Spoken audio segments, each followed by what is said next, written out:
मुलं आजारी पडली की पहिला प्रश्न पडतो ते म्हणजे मुलांना खायला काय द्यायचं. तेलकट नाही देऊ शकत, भाजी चपाती मुलं खातच नाहीत, कंटाळा करतात. तर इथे मी आज तुम्हाला दाखवणार आहे एकदम हलकं-फुलकं पटकन पोट भरेल अशी आपली ही हॉटेलपेक्षा पण भारी दाल खिचडी करणार आहोत. तर इथे आपण इंद्रायणी तांदूळ सगळ्या प्रकारच्या डाळी घेतलेल्या आहेत. तूर, मूग, उडीद आणि मसूर अशा सगळ्या प्रकारच्या डाळी घेऊन धुवून स्वच्छ करून ठेवून दिल्यात. त्यानंतर फोडणी द्यायची. तूप टाकलं आहे मस्त, त्याच्यात जिरं, मिरची, कढीपत्ता, आलं लसूणची ठेचलेला कांदा आणि टोमॅटो ते सगळं परतून घ्यायचं. वाटाणा टाकायचा. आता वाटाण्याचा सीझन पण आलेला आहे. मस्त खिचडी होते. त्याच्यानंतर तुम्ही हव्या तेवढ्या भाज्या टाकू शकता.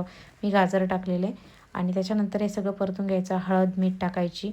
तिखट तुमच्या आवडीनुसार तुम्हाला हवा असेल तर टाका. मी टाकलेलं नाही कारण मुलांना आवडत नाही. त्याच्यानंतर खूप सारं पाणी टाकायचं आणि 3 ते 4 शिट्ट्या काढून घ्यायच्या. मस्त अशी मौसूद खिचडी तयार होते आणि मुलं पण खूप आवडीने खातात. तर नक्की या रेसिपी शेअर करा. Bye bye.